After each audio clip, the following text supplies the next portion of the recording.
O ser humano tem uma presunção muito louca e eu vejo muita gente sensível, inteligente falando isso. Olha, os animais são seres bem menos evoluídos porque eles não sabem criar, eles não sabem comunicar, eles não têm arte, eles não têm ciência, eles não têm tecnologia, os animais não fazem poesia, somente o humano é capaz de criar tal. E toda vez que eu ouço isso eu falo assim, vem cá, você já considerou a possibilidade de que você é que não consiga entender a poesia, a ciência e o entendimento dos animais? Será que ao invés de ser um limite dos animais de criar e de se expressar, isso não é um limite teu, humano, de compreender? Porque na realidade, eu imagino que uma barata, ela não reconheça Fernando Pessoa como um poeta. É capaz de, no diálogo ali das baratas, elas projetem em nós o mesmo que nós projetamos a elas. Os seres humanos são todos iguais, eles só estão aqui para destruir. Talvez elas tenham até mais razão do que a gente na matéria de destruição, né? Eles pisam na gente.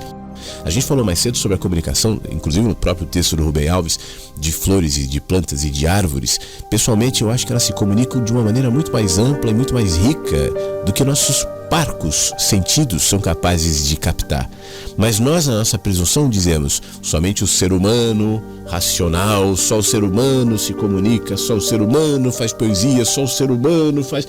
Bom, só o ser humano percebe só o ser humano. E só começa a perceber os outros animais, por exemplo, os cachorros, quando eles se aproximam daquilo que nós nos esforçamos para impor a eles, como no próprio texto do Rubem Alves, quando eles se distanciam da própria natureza, então eles se domesticam. Aí eu vejo gente passeando na rua, né, com um cachorro sentado no carrinho de bebê de bonezinho. Mas aí ele deixou de ser o cachorro, virou outra coisa, um bebezinho daquele ser humano que o colonizou, que o domesticou, como sempre faz com tudo, né?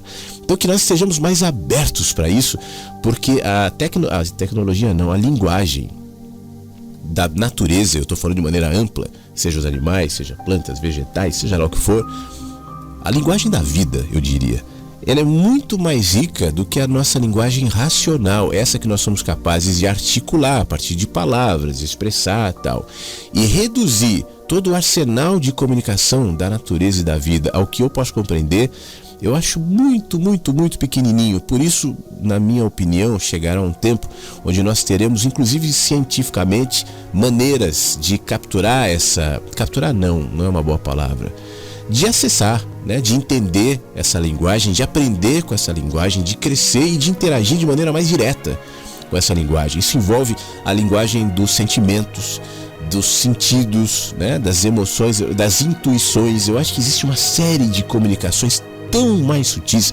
Pessoalmente, eu acredito que a tecnologia humana, que a linguagem humana, que o conhecimento humano é tão pequenininho ainda e é tão centrado naquilo que a gente racionalmente consegue articular e construir, que nos falta muito, há muitas lacunas para a gente preencher, há muitos entendimentos para a gente desenvolver, e ainda que nós ainda não tenhamos iniciado o desenvolvimento de certas percepções, isso não quer dizer que elas não estejam aí prontas para serem começadas, pelo menos em indivíduos que de maneiras mais sensíveis, sensitivas, abertas, se expõem a essa maravilhosa sinfonia que toca da vida, dos animais, das nuvens, dos átomos do ar, das moléculas, das partículas de ar, das gotas de água, das plantas, das areias. Tudo fala, tudo canta, tudo é uma sinfonia.